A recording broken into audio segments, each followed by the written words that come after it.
Assalamualaikum warahmatullahi wabarakatuh. Apa kabar teman-teman semuanya? Tentunya kalian baik-baik saja ya. Semoga kita selalu diberikan kesehatan oleh Allah Subhanahu wa taala. Amin. Pertama dan utama, marilah kita mengucapkan puji dan syukur kepada Allah Subhanahu wa taala karena berkat rahmat dan karunia-Nya lah kita masih diberikan kesempatan hidup, kesempatan untuk belajar dan selalu diberikan nikmat yang banyak oleh Allah Subhanahu wa taala. Sholawat beriringkan salam kita hadiahkan kepada baginda Rasulullah Shallallahu Alaihi Wasallam dengan melafazkan Allahumma sholli ala Sayyidina Muhammad wa ala ali Sayyidina Muhammad. Yang terhormat Bapak Haji Suhaimi MAG selaku dosen mata kuliah Madaris Studi Islam dan Bapak Solheri MPD beserta teman-teman kelas BKI 1B yang berbahagia. Pada video kali ini, kelompok 5 akan membahas tentang pendekatan historis dalam memahami agama. Adapun anggota kelompok 5 yaitu Binda Permatasari, Isra Rahima, Muhammad Syarif Hidayatullah, Rizka Cahyani, dan Tiara Gusti Adelina. Baiklah teman-teman, itu tadi adalah nama-nama anggota dari kelompok 5 Metode Studi Islam. Langsung saja, untuk materi pertama akan dibacakan oleh teman kita yaitu Binda Permatasari. Setelah Binda Permatasari akan dilanjutkan oleh pemateri kedua yaitu Isra Rahima, lalu pemateri 3 Muhammad Syarif Hidayatullah, lalu pemateri keempat Rizka Cahyani atau saya sendiri, pemateri kelima yaitu Tiara Gusti Adelina.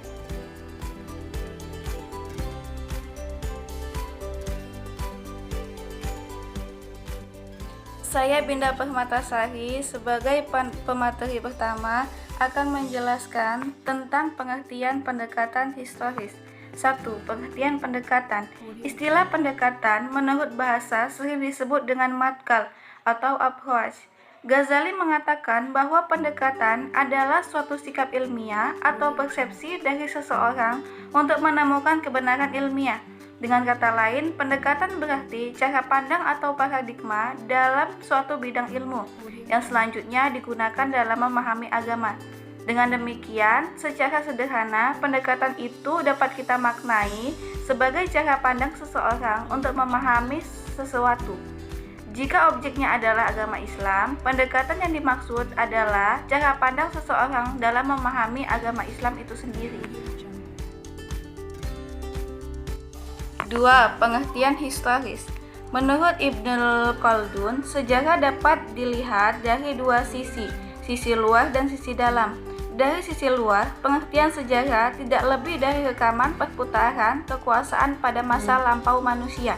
Tetapi jika ditilik dari sisi dalam, maka sejarah merupakan suatu penalaran kritis dan usaha cermat untuk mencari kebenaran, suatu penjelasan yang cerdas tentang sebab-sebab dan asal-usul segala sesuatu peristiwa terjadi. Oleh sebab itu, sejarah berakar dalam filsafat dan ia pantas menjadi bagian dari filsafat itu. 3. Pengertian pendekatan historis.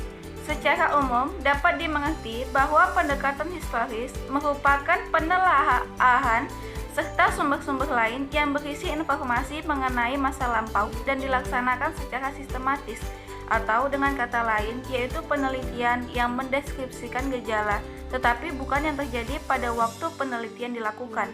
Secara sempit, pendekatan historis adalah meninjau suatu permasalahan dari sudut tinjauan sejarah dan menjawab permasalahan serta menganalisisnya dengan menggunakan metode analisis sejarah.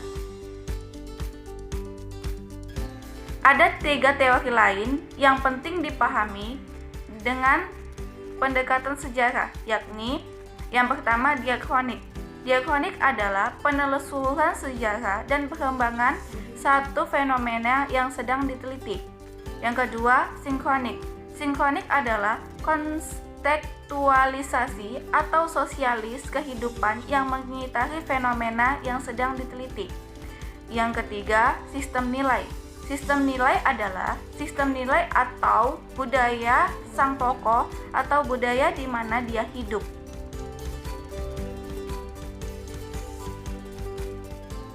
Saya Isra Rahima dari kelompok 5 Metode Studi Islam. Sebagai pemateri kedua akan menjelaskan secara singkat mengenai objek kajian studi Islam dalam pendekatan sejarah. Jahimwah mengemukakan beberapa hal yang perlu diperhatikan secara khusus dari agama.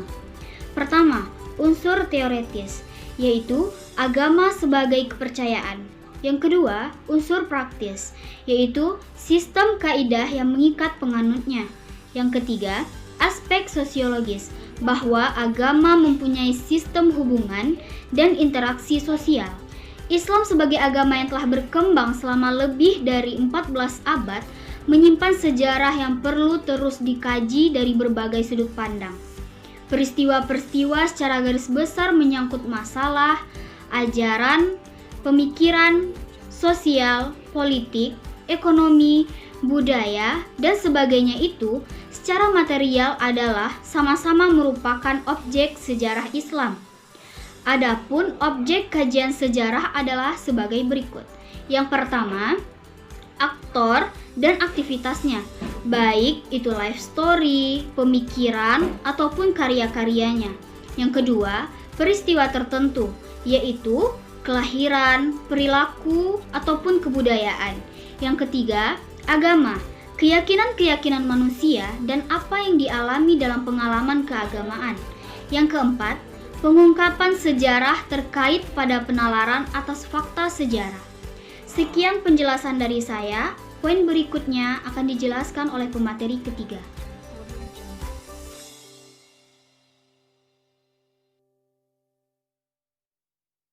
Baiklah, nama saya Muhammad Syarif Hidayatullah. Saya dari kelompok 5 akan menyampaikan materi tentang C. Ruang lingkup pendekatan historis. Untuk memahami lebih dalam mengenai historis dalam kajian Islam, setidaknya kita harus mendudukkan permasalahan ini pada ruang lingkup yang lebih sempit di antaranya. A. Islam sebagai doktrin dari Tuhan yang sebenarnya bagi para pemeluknya sudah final dalam arti absolut dan diterima apa adanya, bahwa Islam itu terdapat dua macam nilai, yaitu Islam berdimensi normatif dan Islam berdimensi historis. Kedua aspek ini terdapat hubungan yang menyatu, tidak dapat dipisahkan, tetapi dapat dibedakan. Pertama, aspek normatif, yaitu wahyu harus diterima sebagaimana adanya, mengingat semua pihak dan berlaku beruniversal. Kedua, aspek historis, yaitu kekhalifahan senantiasa dapat berubah, menerima diskusi kerana produk zaman tertentu, dan hal itu bukan hal yang sakral. B. Islam sebagai gejala budaya, yang berarti seluruh yang menjadi kreasi manusia dalam kaitannya dengan agama, termasuk pemahaman orang terhadap doktrin agamanya. C. Islam sebagai interaksi sosial, iaitu realitas umat Islam. D. Islam sebagai produk historis dalam Islam yang tidak bisa dilepaskan dari kesejarahan dan kehidupan manusia yang berada dalam ruang dan waktu. E.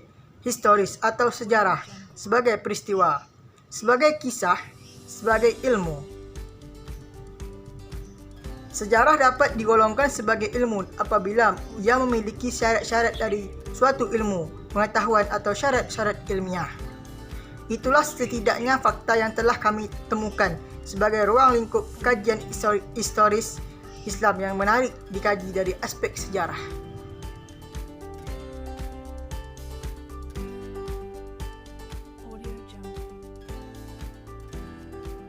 Perkenalkan, nama saya Rizka Cahyani. Saya selaku pemateri keempat akan menjelaskan secara singkat tentang metode pendekatan historis.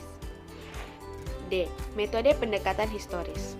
Metode sejarah adalah seperangkat aturan atau prinsip-prinsip dasar yang sistematis digunakan dalam proses pengumpulan data atau sumber-sumber, mengerti atau menafsirkannya, serta menyajikannya secara sintesis dalam bentuk sebuah cerita sejarah atau historiografi.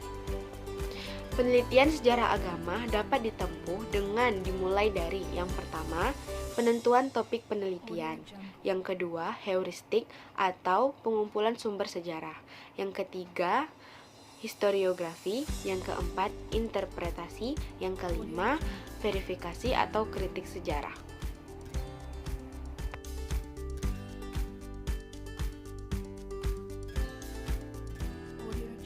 Perkenalkan, saya Tiara Gusti Adelina. Pemateri kelima akan menjelaskan secara singkat fungsi pendekatan historis dalam kajian studi Islam dan aplikasi pendekatan historis dalam kajian studi Islam. Fungsi pendekatan historis dalam kajian studi Islam.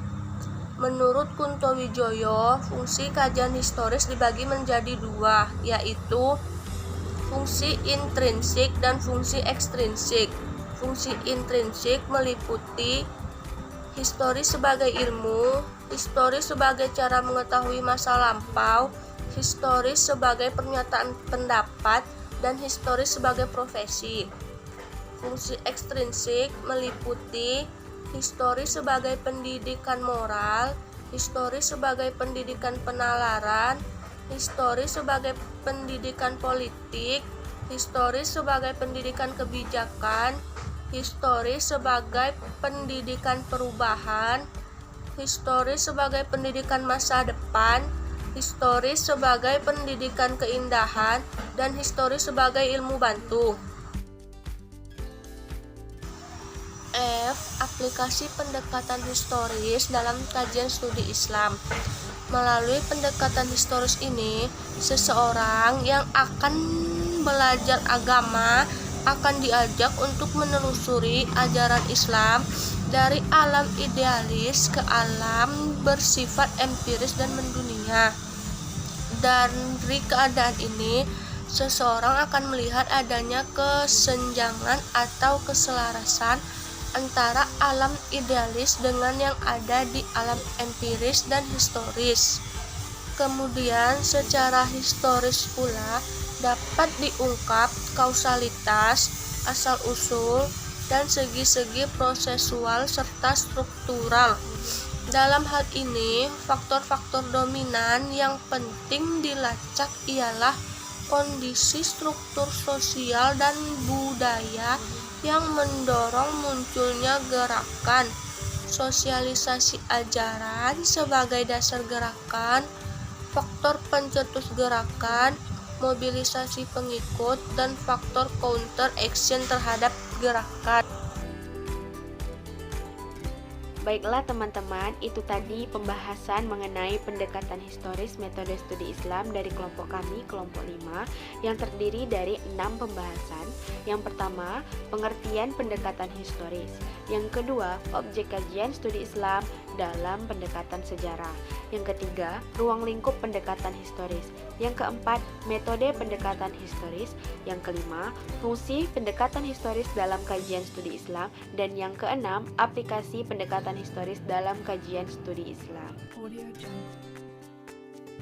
Mohon maaf teman-teman apabila presentasi kami kurang baik, melakukan kesalahan atau kekurangan, karena kesalahan datangnya dari kami dan yang benar hanya datang dari Allah Subhanahu wa Ta'ala.